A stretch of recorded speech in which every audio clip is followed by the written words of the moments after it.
وہ بدکاری کرتی تھی، اپنا نفس خیر کے لیے پیسے کی عوض میں دیا کرتی تھی، اس سے توبہ کی، اور جب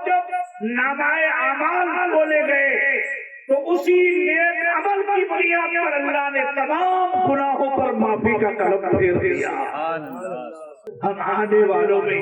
کون نیک آدمی جس کا عمل خدا کو بھا گیا اور اس نے ہاتھ اٹھا کر دعا مانگ دی، تو میرے محبوب کا فرمان ہے، رب تبارک و تعالیٰ کا ارشاد گرامی ہے، اِنَّ رَبَّكُمْ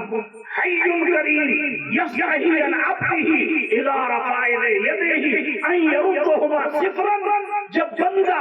رب کی بارگاہ میں دعا مانگتا ہے وہ اتنا حیا فرماتا ہے، اٹھے ہوئے ہاتھوں کو واپس نہیں لوٹاتا ہے، دعا قبول ہو جاتی ہے۔ یہ الگ بات ہے، اس رب کو پتا ہے کہ دعا ہمارے لیے دنیا میں اچھی ہے، کہ اس دعا کا بینیفٹ ہمیں آخرت میں ملے گا، قبول ضرور ہوگی، لیکن یہ رب کی ذات پر منحصر ہے کہ یہ دعا ہمارے لیے یہاں نفع بخش ہوگی یا آخرت میں ہوگی۔ میرے نبی فرماتے ہیں جن لوگوں نے دعائیں مانگی ہیں اور ان کی دعائیں آخرت کے لیے مؤخر ہو گئی، دنیا میں وہ پوری نہ ہوئی، تو آخرت میں لوگ تمنا کریں گے، مولا کاش میری ایک بھی دعا دنیا میں قبول نہ ہوتی اور آج آخرت کے لیے مؤخر ہو جاتی تو مہینے حیات مجھے کام آتی ہے دعائیں۔ تو خدا جانتا ہے کہ کون سی دعا بندے کو سوٹ کرے گی۔ جیسے مثال دو، رعایا راجا سے کاشتکار گھوڑا مانگے تو راجا کو پتا ہے کہ یار یہ تو زمیندار ہے، اس کو گھوڑا ہونا تو کیا فائدہ ہے، اس نے گھوڑے کے بجائے اس کو بیل دیا راجا، کیونکہ راجا کو پتا ہے کہ یہ کاشتکار ہے، گھوڑے کا اس کا میڑ نہیں، یہ تو بیل تو اس کے لیے تو بیل سے یہ جوت کر کما کر کھائے گا، رعایا ہے تو گھوڑا مانا، لیکن راجا کو پتا تھا کہ اس کے لیے گھوڑا موافق نہیں، بیل موافق ہے۔ ایسے ہی بندے تو دعا مانگتے ہیں لیکن رب کو معلوم ہے کہ بندے کے لیے دنیا میں کون سی دعا یہاں فائدہ مند ہے، اس دعا کا سائیڈ افیکٹ اس کے لیے ہے یا دعا یہاں کے لیے کارگر ثابت ہو۔ اور دو مثال، بچہ ٹھنڈ کی وجہ سے کرا رہا ہے، آیا برف پھینکنے والا، بچہ ضد کرا ابا برف کھلا، لیکن باپ کو پتا ہے کہ برف کھلانے سے بچے کو نقصان ہوگا، میں اس کو برف کھلاؤں گا تو میرا بچہ اور بیمار پڑے گا۔ مانگنے والے تو مانگ لیا، بچہ تو ضد کر رہا ہے، اے ابا حضور یہ آواز آ رہی ہے برف بیچنے والے کی مجھے برف کھلا دے، لیکن باپ کو پتا ہے کہ بیٹا برف کھائے گا تو یہ بجائے فائدہ کے نقصان کی منزل کی طرف جائے گا۔ دعائیں تو قبول ہوتی ہیں لیکن جب دنیا میں قبول ہوتی ہیں تو رب کو پتا ہے کہ یہ دنیا میں دعائیں ان کے لیے فائدہ مند ہیں یا دعائیں آخرت کے لیے مؤخر کی جا رہی ہیں وہاں فائدہ مند ہے۔ ہم نے یہاں دعائیں تقریب کے لیے آپ لوگ کو بلایا، اس لیے یہ فاتحہ، یہ میلاد، یہ محفل پاک، یہ جلسے، یہ 10واں 20واں 40واں برسی سسمائی اس لیے ہم لوگ کرتے ہیں، کوئی گناہ کی بات نہیں، کوئی حرام کام نہیں، کوئی شرک و بدعت نہیں، اس لیے دعائیں مانگی جاتی ہیں اور دعا مانگ کر مرحوم کی بخشش کی گہار اللہ کی بارگاہ میں لگائی جاتی ہے۔ ایک نیک عمل کی وجہ سے، دوسرا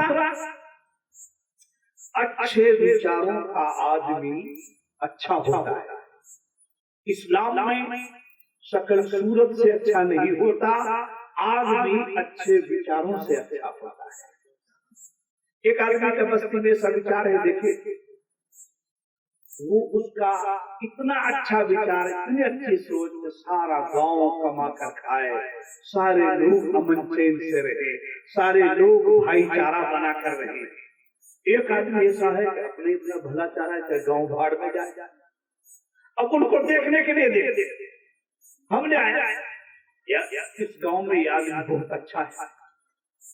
جا کر دیکھا بیچارہ کھانا کھلوتا، رنگ بھی اچھا نہیں، ایسے بھی اچھی نہیں، پاڑی بھی اچھی نہیں، دیکھنے میں بھی ملوک نہیں، لیکن بیچار اتنے ملوک ہیں کہ سارا گاؤں کہہ رہا ہے کہ آدمی بہت اچھا ہے۔ ایک آدمی گورا چٹا، خوب اس کی ہیلتھ ہے، خوب گورا ہے، دیکھنے میں بھی ملوک ہے، سارا گاؤں کا آدمی بہت برا ہے، یار دیکھنے میں کتنا سندر ہے، کتنا خوبصورت ہے، اس کو برا کیوں کہا؟ اس کے بیچاروں کی بنیاد پر اس کو برا کہا کہ وہ چاہ رہا ہے کہ میرا ہی میرا بھلا ہو، چاہے گاؤں تو باہر میں چلا جائے، چاہے گاؤں تو سارا جہنم میں چلا جائے، تو سارا گاؤں کہتا ہے کہ آدمی بہت برا ہے، اچھا نہیں۔ اسلام میں آدمی شکل صورت سے ملوک نہیں ہوتا، بیچاروں سے ملوک ہوتا ہے، سوچ سے ملوک ہوتا ہے۔ یہاں آنے والوں میں کوئی اچھے آدمی کی سوچ اچھی ہو کہ جاؤ محفل میلاد ہو رہی ہے، علماء آئیں گے، اچھی تقریر سنائیں گے، نصیحت کریں گے، ہو سکتا ہے دین کی بات کوئی میرے سے پلے پڑ جائے تو میری زندگی میں سدھار آ جائے۔ سب کے وچار الگ الگ۔ اب کون آدمی اچھے وچار کا شامل ہو جائے؟ اچھے وچار کے آدمی کی بنیاد پر اللہ تعالیٰ اپنی بارگاہ میں اس کو دعا کو قبول فرما لے۔ ساتھ کے ساتھ یہ بھی سن لو یار، تم یہی مت سوچ لینے کہ یار ہماری وجہ سے مردہ بخشا جا رہا ہے۔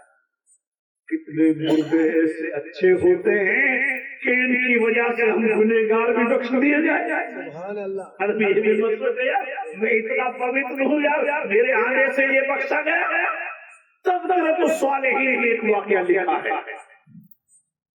ایک بستی میں ایک عورت جس کی اچھائی کی دھار پورے گاؤں میں، ہر گلی ہر محلے میں اس کی اچھائی کی خوشبو ہے، اچھائی کی مہک ہے، اس کے کردار کی نار ہے، اس کے عادت اور اطوار کی خوشبو ہے۔ اسی گاؤں میں ایک کفن چور اتفاق سے اس بیچاری کا انتقال ہو گیا۔ کفن چور کا یہی مشغلہ تھا جنازوں کو جا کر وہاں قبروں کا معائنہ دیکھنا۔ جب لوگ سارے سو جاتے قبر کھود کے اور کفن لے کر مارکیٹ میں سیل کرتا، یہ عورت مری تو اس کے جنازے میں بھی شامل ہو گیا موقع معائنہ دیکھنے کے لیے کہ کہاں اس کو دفن کیا جائے گا اور کہاں اپنے وچار میں اپنے جو میرے ارادے ہیں ان کو پورا کروں گا۔ اس کا دھندا تھا۔ یہ آدمی اس کے جنازے میں شامل ہوا، رات میں سب چین سے جب سو گئے اور پھاوڑا لے کر چلا اپنے ارادہ پورا کرنے کے لیے، قبر کو شک کرنے کے بعد کفن لینا چاہا، اللہ نے عورت کو زبان اے جنتی آدمی، جنتی عورت کا کفن کیوں لے رہا ہے؟ چور کو پسینہ آ گیا، ہاتھ جوڑ کر کہا اے اللہ کی بندی، تیرا جنتی ہونے میں تو کوئی شک نہیں، پورا گاؤں تیری اچھائی کا دم بھرتا، لیکن میں تو بہت برا آدمی ہوں۔ لوگ مردوں کو کفن دیتے ہیں اور میں کفن چور کر مارکیٹ میں بیچ دیتا ہوں، میں کیسے جنتی ہوا؟ تو عورت نے کہا اے چور سن لے، جتنے لوگ میرے جنازہ میں شامل ہوئے تھے میری بھلائی سے اللہ نے سب کو جنتی بنا دیا ہے۔ اے چور تو بھی جنازے میں شامل ہوا، تجھے بھی خدا نے جنتی بنا دیا ہے۔ سوچ لینا یار ہماری وجہ سے مردہ بخشا گیا۔ کچھ مردے بھی ایسے اچھے ہوتے ہیں کہ ان کی ایسی تقریر میں شریک ہونے سے ہم جیسے گنہگار بھی بخش دیے جاتے ہیں۔ یہی نیت کی تقریر میں رچائی جاتی ہے، یہی تو مقصد ہے محفل میلاد کا، یہی تو مقصد ہے جلسے کا، یہی تو مقصد ہے ہمارے آج حاضر ہو کر دعا مانگنے کا۔ سمجھدار لوگ،